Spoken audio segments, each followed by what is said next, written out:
What's popping? Wait, are we recording? Yeah, it's on. Tight. But I mean, it's whatever. We got to move around to keep our heads in focus, guys. The joys of recording. Oh, also, you're a little quiet, so keep the mic a little closer. Keep the mic like right here. Right up inside of your ears. You're usually supposed to keep it like a fist length away from you, but I'm just gonna be right here in the mic. Yep, right up in it. Welcome back to whatever we call it. I think I called this the AI Pod Show or something. The name of the channel and the name of I couldn't match them up. But welcome back to whatever this is. The AI podcasts. You know, we're letting computers run the world. Yep. Yeah. What we're gonna talk about? We're gonna talk about maybe possibly red pill. Oh, general business advice. Red pill. Those things go together. Whatever the heck else we got. Generally don't do business with people who go on red pill podcasts. Usually not the most solid people to do business with. That's just general life advice. Yeah, if they're really, this is the hard part. So, in the like entrepreneur sphere of people, are like a ton of people who because I know a lot of people who like are into red pill or like they watch like Tates and all that. And I'm constantly debating them and talking about why. Like, here's the thing that I hate about red pill. Red pill in its initial form made a lot of sense. Or like the whole idea of like the red pill, blue pill actually makes a lot of sense. It's like taking yourself out of the matrix, like getting out the game. It's like the whole rat race thing, basically. It's like, how do you get out of the rat race? How do you not just like get a job, do the next thing, do the next thing, do the next thing, and then retire at 65, and never live life, right? The whole idea of coming out of the matrix is cool. And then the red pill, like as it is today, is just like highly centered on like men's interactions with women. Yeah, basically. relationships, the male-female dynamic, and don't stop calling women females. This alpha shit, But I know so many people who are like into it, and it's like there's like underlying characteristics of people who are very into that. And I feel like it's always insecurity. But the thing is that like it's always like those underlying characteristics are unanimous among like your red pill guys, right? Like if you pick two red pill podcasters from completely different walks of life, from completely different places, they're gonna have the same underlying characteristics of either insecurity or they're gonna, have an interaction with a woman in their past that fundamentally changed them at a core level. Right. Which is like, all right. My whole thing with like the red pill thing is it has its place, and there are certain like subsections of it or like certain topics that they go over that actually do make a lot of sense. Yeah.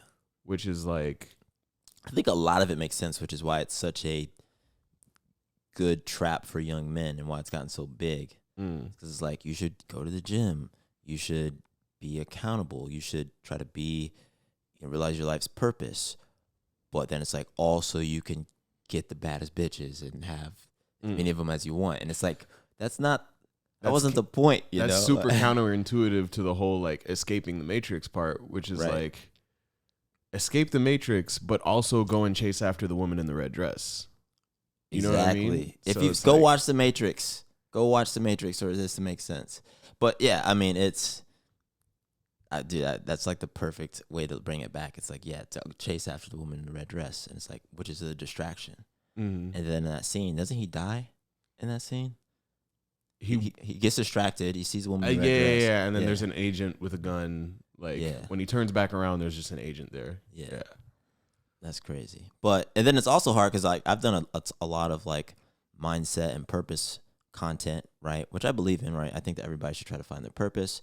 I think when you realize what you want to do with your life, like creatively or in business or whatever, like it's the whole idea of you don't feel like you're working, right? You can just kind of like get into that flow state every day.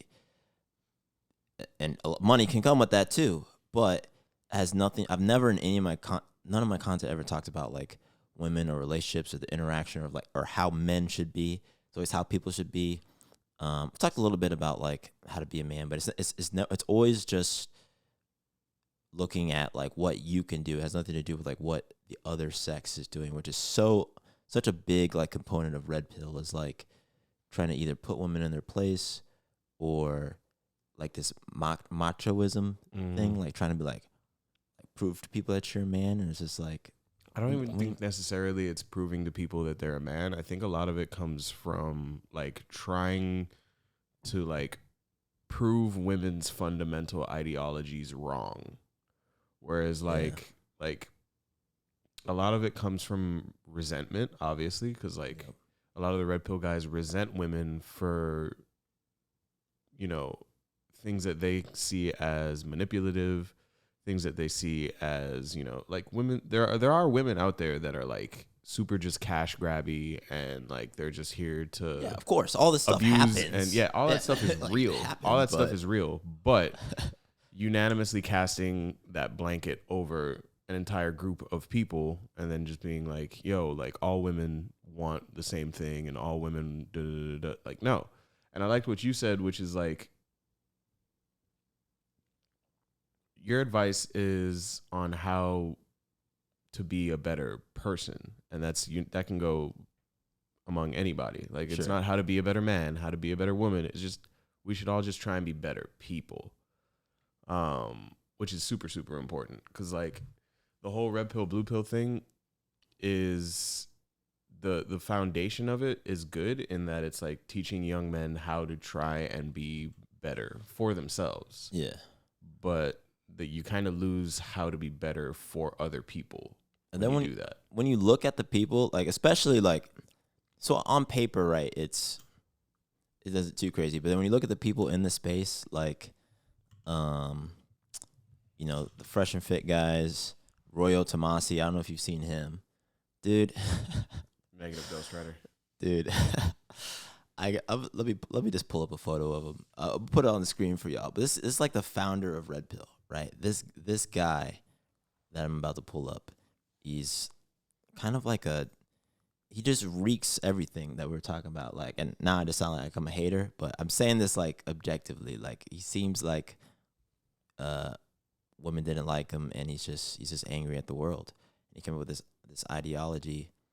This is the founder of Red Pill. He has like long white hair. Like, he looks like a guy that like, imagine a dude like goes out and he's like, I don't know what to wear, right? And then a bunch of guys are like, we're gonna redesign your style. And then they went into a store and they threw some clothes on him. That's how he always looks. It's like they threw an outfit on him that like he otherwise wouldn't wear. Every time I see him, I'm just like, you didn't pick that out. Like, it looks incredibly impersonal. He's style. he's trying to be cool. I mean, even in that picture you just showed me, it's like, dude, it's in essence, it's like the sort of Tate fit. Like, you got your yeah. sunglasses, you got your tight black tee, which I am in right now, but we're not going to talk about that. None of the parts. It's always like so subjective. Like, none of the parts are on their own. I mean, you know, are bad. It's just, but all together, then we listen to them, and then you watch their interactions with women. Like, they're so inflammatory. They get so heated, and then the strategies. Like, I get a lot of it's entertainment, which is fine. Like, you know, I'm not gonna lie. I've seen a lot of Fresh and Fit because that shit goes off the rails, and it's hilarious sometimes. What I actually stopped watching it was specifically when I noticed that there was a really strong theme of these guys like legitimately like trying to like put down women, and then also try to give advice to young men. And I was just like, nah, I don't really fuck with that anymore. Like, now you're not just having conversations to debate with people. Now it's like I can actually see like their inner emotions seeping out in the pod of like, oh, these guys are hurt. Like, they're hurt, you know, which is okay. Like, people get hurt. Like, and there are gold diggers. There are guys that cheat a lot. There are like all the things that these people talk about and try to like use as the basis of like saying the world is this way. Like, all those things exist, but it doesn't mean that like you should think of the world the right way, dude. And then I think about like, it's just a very like pessimistic way to view life. Like, yeah, I feel like a lot of these guys on these Red Pill podcasts have this pessimistic outview on interactions with women, Yeah. from a small sample size, and they're like collecting, like their interactions with women are all collecting data, right? And like they're watching the data trend in a certain direction, and then they make the assumption that it will always trend in that direction. Yeah. And so they're like, you know what? If this girl did this to me, and that girl did this to me, and this girl did this to me, I'm just gonna go ahead. I'm gonna go out on a limb and just say women in general are probably gonna do the same thing. Right. Right. And like the stuff that they're upset about has legitimate basis, right? Whereas This is personal stuff that happens to them. yeah, That makes it. yeah, you have legitimate cause to be upset, right? If a woman does something that is particularly hurtful to you, then yeah, by all means, be mad at her. But eventually, you gotta let that shit go, and then don't let that anger or hurt or whatever carry on to the next woman, because now you're just in a cycle, right? Right. And the whole purpose of like the whole escaping the matrix thing is like you should be able to view things, every situation that you find yourself in, you should be able to view things completely objectively, without any bias, without any sort of like anything from your past shouldn't be influencing what you're seeing right now in front of you, so that when eventually, you know, when the right person comes along, you can view them through completely clear lenses, right? You want to be able to see people for who they really are and be able to make, you know, proper decisions and have discernment for the people that you keep around you. If you're making assumptions about people based on their gender or based on, you know, who you think that they are, based on, you know, outside proponents, like if you look at a girl and she's wearing a particular kind of outfit and you're just like, oh, I bet she has an OnlyFans. Stop doing that. Stop making assumptions about people. That could be a perfectly nice, you know, perfectly good person. Even the girls with the OnlyFans, like they're great people. I work with some of them. They're just regular people. People are just regular people. Like that's most people, right? Men, women, and like you put all this judgment on them, especially when you've been hurt, right? Or affected, like in any type of way, right? Most people are just like you, trying to figure this shit out, trying to find what makes them happy. You know, there's not some grand conspiracy for, you know, every woman to try and break your heart. I mean, I've been heartbroken in the past. Totally get it, right? It's you totally see how. I'm like heartbroken. if I'm I was heartbroken 18, right now. right? You're going through some shit recently. But like I also remember, like if I was 18 and people were like, "Yo," like if somebody swooped me up, like when I'm in my darkest place, like I easily could have went like on a thread. I think with my personality, I eventually would have got out of it. And a lot of people do like get on the boat and get off. But in general, like the popularity of the space, I do think is affecting like the whole, at least from what I can see, because I see so much, like so many podcasts are just talking about like relationships and like how like there'll be a bunch of dudes at a table talking about how women should be, and then a bunch of Women at a table talking about how dudes should be. And I'm just like, what is going on here? Like, this is crazy. Maybe this is just the new version of Oprah. I feel like there's talk super shows. high demand for this kind of content because of where we are with dating, like as a society. Like everything is super like, I need it now, like instant gratification. Right. So like people, and I'm a victim of this as well. Like you get into a relationship with a person or you start talking to a person, and you immediately, like as soon as you realize you like them enough, you immediately want to move into like, all right, where is this going for the rest of my entire life? Yeah. Like, cool out, let it play out. Like, stop, don't be so attached to the outcome of things. Whereas, like, when you meet people, just enjoy them for who they are right there. Meet them where they're at. And You know what's enjoy crazy, them for bro? who they are. So we're living in a time where, I mean, wait, how old are you? I'm 30. 30. All right. So yeah, we had like this similar childhood. So our generation is probably the last generation where we dated people before social media, right?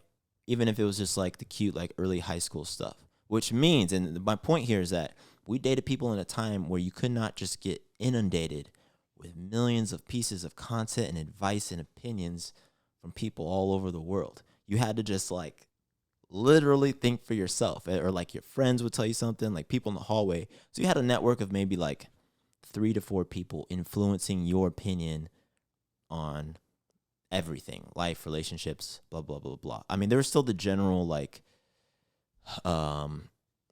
you know, perspective of the time, right? But like, you couldn't go on to social media on a bad day. Gossip magazines and little shit like that. Like, right.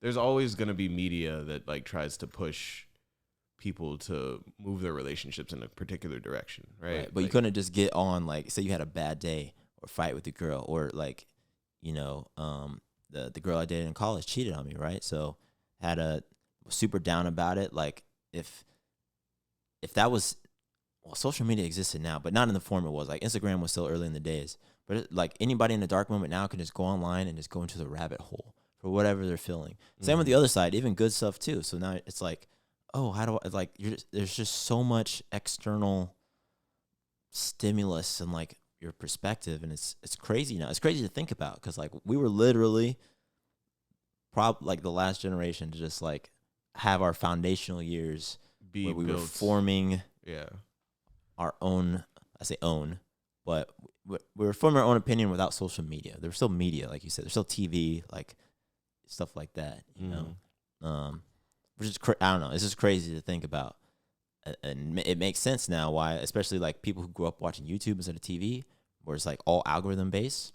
Like, yeah, that's all they see, bro. Like all they see is red pill, like, yeah, because once you're in that rabbit hole, like once these algorithms find out your interests, it is over for you. Like I remember, like I went through my breakup like super recently, and dog, I'm scrolling through TikTok, everything is like breakup this and sad that, because I might have like double tapped on like one like sad mopey, oh my god I miss her video, and then my For You page was crowded with that shit. It said for you, brother, because nobody makes content like people who are heartbroken. Like nobody makes content like people who are feeling something like genuinely, and they're just like, yo, I need to just go online and talk about this. And it's like, we grew up in our generation, and if we wanted to talk about that shit, I'm talking to the homies and maybe my mom, right? Probably not my dad, because not a particularly good person to talk about. My dad's a psychologist, and I would just get psychoanalyzed about fucking everything. But something that you did say earlier that that kind of stuck with me is like, you had like a circle of maybe 4 or 5 people that could directly influence your relationship. Now it's like, dog, I got like 5,000 some odd followers on Instagram, and if I post, I'm not, it's my business page, so I'm not really like super like, oh, I gotta post about my relationship and shit like that. Like I don't really even use Instagram that much. If I didn't have a business, I probably wouldn't even have one. But putting that out into the world, right? All of these people, like potentially millions of people, can not only see your relationship, judge your relationship, DM you about it, DM your girl, like, bro, hundreds upon hundreds of people. I've had all these things happen. Like people ask me like, yo, like people randomly just ask me like, yo, what do you, I'm like, why you ask me personal questions? If you have not talked to me in real life recently, I don't care if somebody asks me like, hey, like, what's your relationship status? Like that's a normal question, right? From anybody. But like, people want to know like what you're up to, and it's like, bro, like, why are you in my DMs? Like, asking me shit, right? Or if you're out somewhere, or like any type of question. It's just so much outside opinions, and I feel like, especially if you're like a bigger creator, like imagine people with like 50,000, 100,000, you know, putting their stuff out there. Now, like anything you put out there, people are gonna ask you about. And that's what you have to remember with social media. And so like, I feel like it's different for people who grew up with that, but like we like adopted it like early, but I don't know, man. I'm definitely burnt out on social media personally. Like I haven't I was looking at my Instagram today. I have a ton of content. I was like, I barely post. I was like, I don't know what I really want to post, you know? So I've just been posting fitness shit. I'm in the same route. I'm just like, bro, I don't know what to put on this page anymore, because that's what it feels like. I feel like anything you put out there, people are gonna ask you about. So I'm just like, I don't know what I'm gonna put out there. Now I'm just gonna put out like more artistic. We're talking about this like just more artistic, creative content or something. But I don't fucking know, dude. Social media is weird. Everybody on social media don't need to know everything about you. I'm a proponent for vulnerability and being able to be honest with yourself and honest with the people around you. But social media, like when you create a social media page, that is essentially like a channel about your life. Like, Exactly. like if you were scrolling through TV and you have these different channels, you got ESPN, you got CBS, you got CNN, whatever. When you create a social media page, you are creating a channel about your life. And when people tune in, they don't need to know everything. Like, you know, when you watch Keeping Up with the Kardashians, I don't know every single thing that's going on in her life because obviously they don't put all of that in the script. Like, Right. you know what I mean? Which most of that stuff is scripted. I want to believe. I feel like it has to be. There's no way. There's no possible way. I don't know how they do it. I don't know how. They're all Honestly, I don't psychopaths. have enough of a lens into how like super rich people live like that. So Me either. I imagine they just have a huge staff of people just writing like, you guys should do this today so we can film it. And I it's did like, film an episode of Love and Hip Hop, and that was in fact scripted. Really? When was this? This was like what 2 years ago? That's dope. No, this was before COVID. This was like right before COVID. Okay. Yeah. That's a dope gig. How'd you get that gig? Was it? Honestly, I was just kind of walking around Wynwood, dude. And if you walk around, to all my camera people out there, this is a PSA. Walk around with your camera on you more often. Like literally just like if you're bored at home, you don't got any projects coming up, you're looking for clients, you're trying to cold email people, dude, just go to like a crowded part of your city and just walk around for a few hours with your camera on you, and random opportunities will come to you. It's bound to happen. That's what we should do that for a YouTube video today. We should just go stand on the corner and just ask people financial questions or something. I was thinking Maybe, about I don't know. doing that, like just go into like Midtown. Yeah. Yeah, just go into Midtown, stand on the corner, and just ask people financial advice because we got the mics. So Like, what do you want to know about money? Or what can you tell me about money? What's a question about money that you think people should know the answer to, but you don't hear people ask enough questions about? That's hard. That's hard for me to know, dude. I'm so deep in the. That's almost why I want to do it, because I'm so deep in like just knowing bits and pieces about everything at this point that I can't remember where I started. You know, I've always had an interest in money and finance ever since I was a young kid. But a lot of people's interest is really just around like, I just want to understand like, what are retirement accounts? What are 401ks? How do I like buy a house? Like some people like I ask like, what financial questions do you have for like, how much do I need to put down for a house? Which I don't even think is a finance question, but that's how they think. Finances to them is just related to like getting a house. So it's like, that's why I want to kind of do it, is like, what do people even think about? Because I don't know what people think about, dude. I mean, most people think of finance in terms of problem solving. Right. Which is like, what immediate problem do I need solved right now? I need a house. All right. That's the question I'm going to ask. Like, right. Well, how much do I got to put down for a house? You know, but the more intuitive question would be like, what were your best practices in being able to save up for your down payment to put down for your house? You know what I mean? Like, right. How do I get from point A where I'm at in needing a house to point B which is buying a house, right? Instead of saying like how much, because if I give you an answer like, oh, you need at least like 3 to 5% down for an FHA loan or whatever the hell, that doesn't really give you any actionable steps to take to get that money, right? Whereas if I tell you like, hey, take every paycheck that you get and split it 50, 30, 30, 50% towards like, that's towards like your immediate bills, 30% towards your savings, and then another 30% to just like basically survive.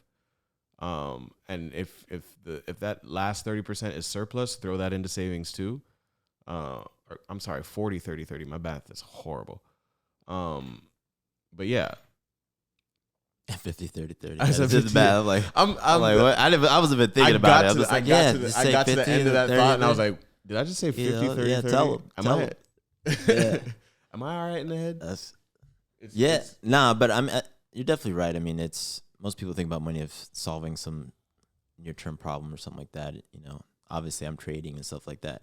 Oh, this just reminded me of way back in the conversation we were talking about your perception being warped and all that in Red Pill, right? So much of being a trader is being emotionless. Not being emotionless, but it's. Are you trying to tell me you're a sociopath?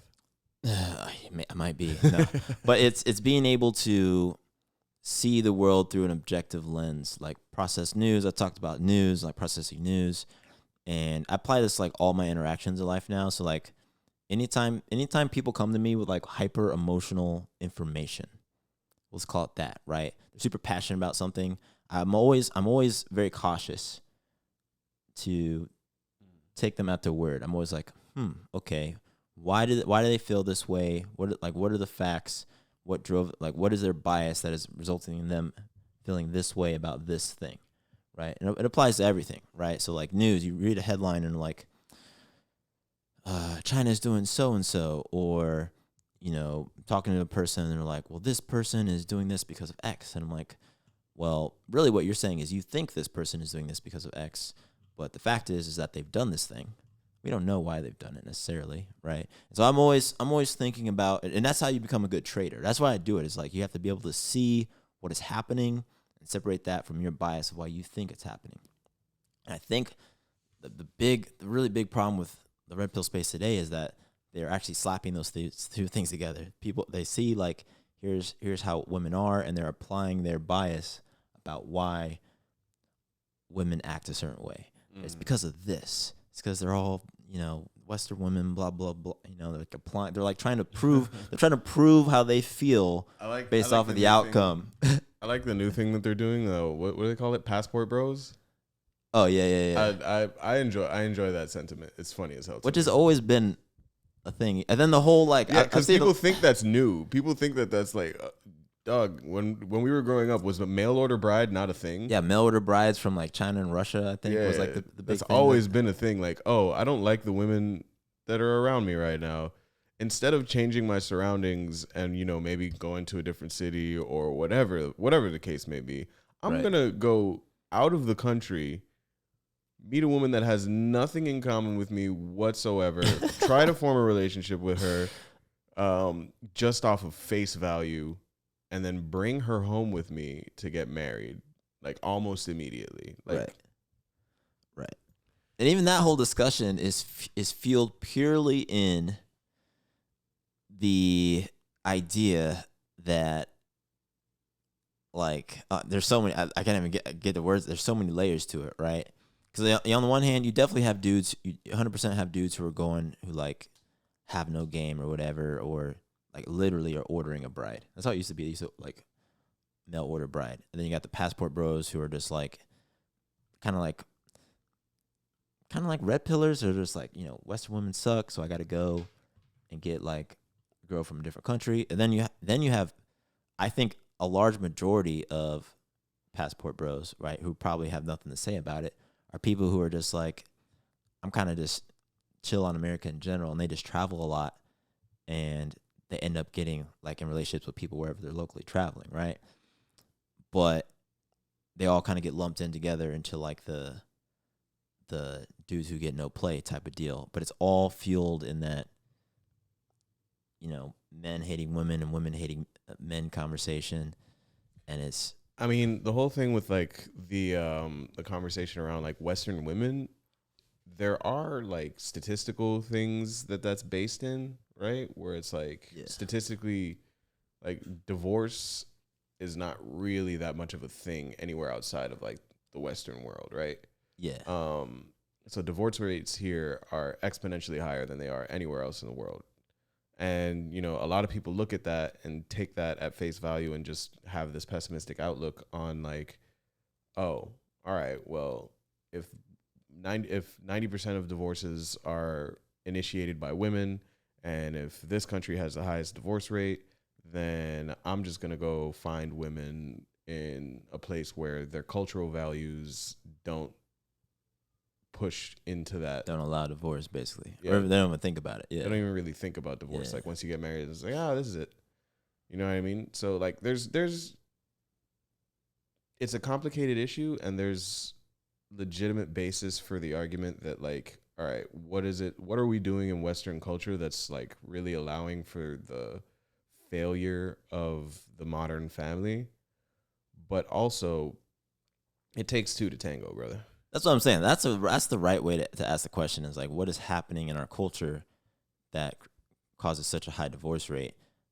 I don't think it's just like the red pillar's answer is like, well, it's like the failings of women. I'm like, bro, I think the fabric of our entire society is being torn apart in many different ways right now. We have culture wars underlying things. We have like all of that applies to like why traditional. And all of those are factors that play into like why things are the way that they are. Like you can't just you can't just have the blinders on and say like, oh, women are the reason for this because women are, the initiators of divorce.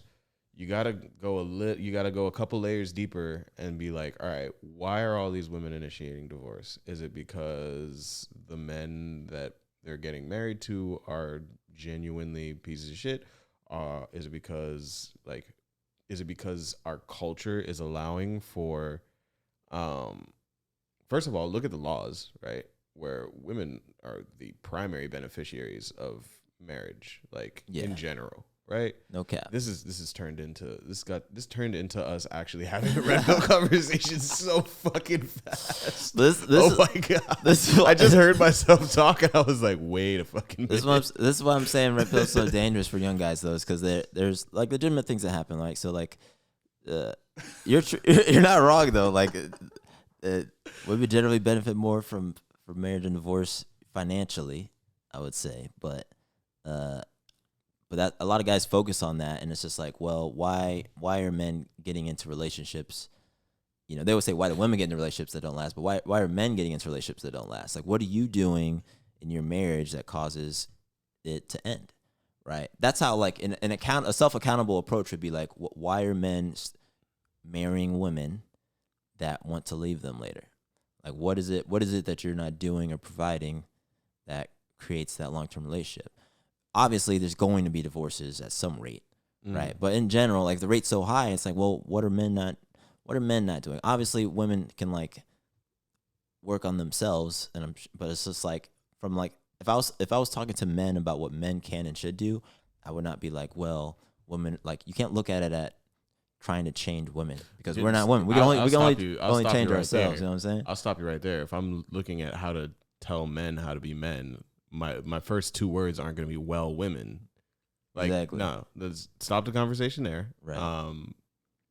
Men, I think the real, what I think the real issue is like lack of community. Whereas like, we've created such an individualist society where like one thing that I've said this a million times to a million people, if reincarnation was real, I would come back as a Caribbean every single time, because like there's a sense of like deep community there that I've never really seen outside of like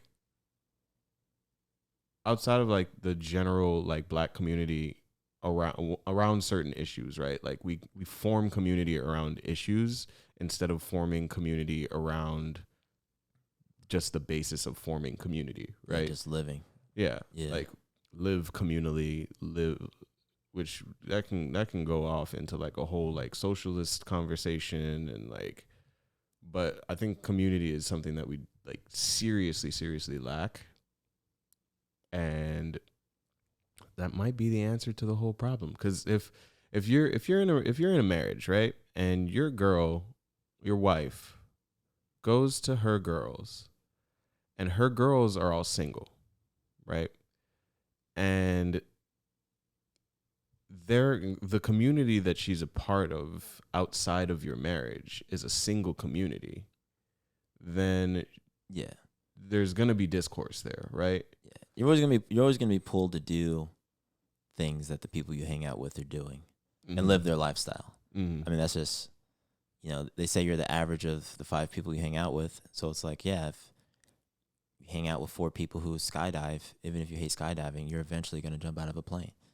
Like it's just going to happen because you trust them, you like them, you hang out with them, you're going to jump out with them. So 100% agree with that. Like I think community, surrounding yourself with people who, without creating an echo chamber, but to a degree, you want that a group of people who like are moving the same way you move and trying to have the same goals, or at least want to be in the same place that you're going to, at least, right? Because say for example, like maybe you're the first one to get married, but if you're hanging out with single people, at least that's what they're all aiming for.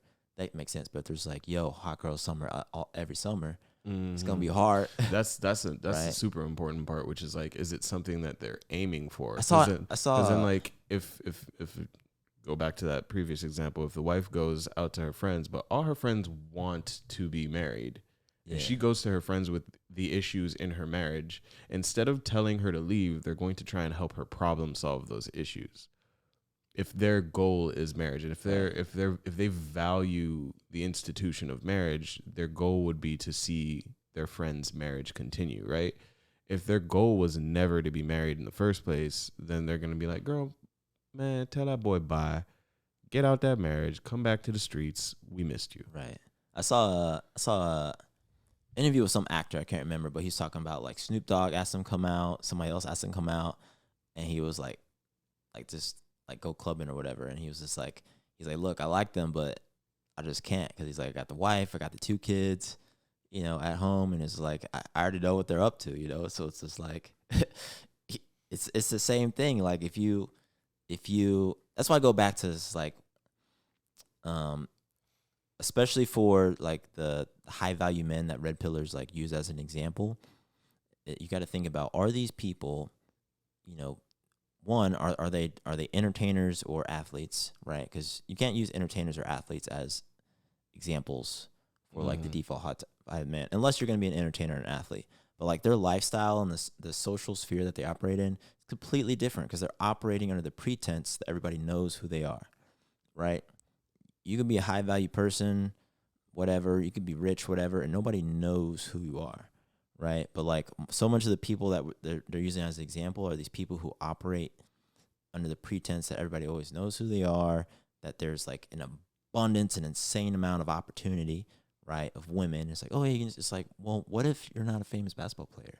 What if you say you're a partner at a law firm, you own a law firm, you're making $10 million a year, but nobody knows who you are. You walk in, nobody cares about you. Like nobody knows who you are.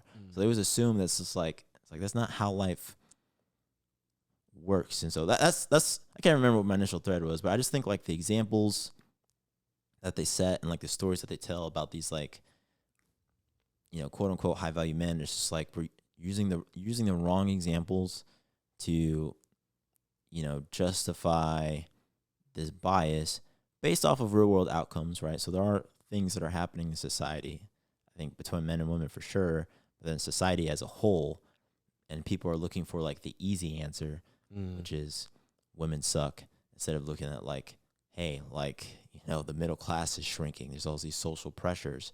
It's harder to just get married in general, with assuming the risk of marriage is the same. People are making less money overall, so it's scarier for men to get married, because you can't just, it's not as easy to separate. You get demolished. Losing that half now is like, it's a more hurtful half, right? So there's all these reasons why stuff isn't happening. It's not just that, women suck. Women suck. You aren't high value enough. Become more high value. And like, all right, here's my whole thing with because we've been talking about this red pill stuff for 40 minutes, and we didn't even touch on the high value stuff until like the end. But when we have the conversation of high value men or high value women, don't confuse or conflate high value in terms of your values with high value in terms of your like net value, right? Yeah. High value in terms of your values is like, what are you working towards in life? How do you treat people? What are your core beliefs that, and do you stand on those beliefs? What is your overlying, personality based on, right? And you could have $3 to your name and be high value based on the way that you treat other people and the way that don't Drake got a song right now? Something about like, I know my funeral gonna be lit because how I treated people. I don't know. That's a dope verse though. That is it. Listen to that. I know my funeral gonna be lit because how I treated people. Yeah, man. That's what makes you high value. Forget the money. Like money is important. Like survive, do what you got to do to provide for you and your loved ones and those close to you, right? And as a man, like you're always gonna have that inkling in your mind to be like, yo, like I could be doing more. Like what can I do to make situations for the people around me better? Yeah. Right. Keep with that mindset. That's already a high value mindset, but don't conflate like, oh, if I just get all this money, then all these good things will start happening to me. That's not true, because you can have all the money in the world and like bad be surrounded by shitty people, and bad things will continue. Like the life that you're currently living, which is like miserable or whatever, is gonna keep happening to you because you didn't fix the core issue, which was you weren't putting pieces in place to allow you to value the right stuff. Bro, let me tell you something wild, bro. There's this dude I see on TikTok all the time. He's always doing, every time I scroll, he's doing like a live. He owns a crap ton of real estate. He just bought some yachts. And he's always talking about his life is dope. He's got a yacht. He's got a house. There's never anyone else around him, bro. He's on his boat, this big ass yacht. And I'm like, and he's always live streaming. So like, it's crazy when you think about like money, because people always look at these guys with like money or whatever, and like it's been said 1,000 times, money isn't everything. Money's a lot, but it's not everything. But if you look at people who just have more money than you as people that you should listen to, it's like you got to realize, like, do you really want their version of that life, right? Because like, one, you might end up following somebody who has bad values, like you said, very bad values. You don't know how they made their money, right? They could be a professional murderer. Who knows, right? Or they could be some guy who just sits on his boat every day live streaming to the world because he doesn't have anybody to talk to in real life, right? And it's just like, it's crazy. It's crazy. It's really crazy when you take a step back and think about how people are like getting that validation, So it goes back to like community and all that. Like if you have that, you'll be fine living by your values, living your purpose, like doing that thing. My version of purpose is like there's something that you want to do like every day, or like when you're laying in bed at night, like, man, I wish I did that today. Like those are the things that like are fulfilling and are part of like a person's purpose. And like doing those things, like if I meet somebody and they're like, yeah, man, I just love painting and I just paint all the time, like that's a high value person to me, because like they're doing that thing, versus somebody who's just like, I always wanted to be a blah blah blah, but they never pursue it or whatever, but I made a lot of money like being an accountant. I'm just like, well, you kind of sound just like another unhappy person. You know what I'm saying? Exactly. So it's like, that's not a high value person, and they could be making $1 million a year, but like, bro, like I'm not gonna follow that guy, like, cause that guy hasn't figured it out yet. So the whole thing with like, if you're on the internet and you're searching for, your algorithm is gearing you towards ways to make money, right? You're on there with the drop shippers, the Amazon FBAs, whatever. If your goal is to just make more money, like money would solve all my problems, first look at the problems that money would solve, right? So like a lot of people will be like, oh, I need money because when I get money, people will respect me. That's not true. People will respect you if you stand on your boundaries and don't let people disrespect you. Then there will be an abundance of respect in your life, right? So solve that first. Money is not, you got to really look at the problems that you're trying to get money to solve, which is like, if you have like core life problems, like you don't got a roof over your head, like money is definitely the solution to that problem. Find some money. Money is the solution to that problem. Get you some of that. But like, if your problems are like, oh, people don't respect me, or, oh, women aren't interested in me, or, whatever the case may be, like in the case of women not being interested in you, like what are you doing to make yourself more interesting? Because money's not interesting, right? And if you get money, they still won't be interested in you. They're just gonna be interested in your money, and they will take it, and then they will leave you. Exactly. Like either that night, 2 years later, whatever it is. And being interesting Still won't what you. Being interesting is a weird thing, right? Which is like, oh, I want women to be interested in me. Like, being interesting is weird because it's like you can go out and get this like wealth of life experience and be like, oh, I traveled to Europe and then, you know, I did this for this person and I starred in this movie, and like you can have a super interesting life and be a super boring person, right? And like, don't live your life trying to excite other people. Like, the people who should be around you and that you should keep around will naturally be excited by your presence. Like, that's just the basics of life, right? Exactly.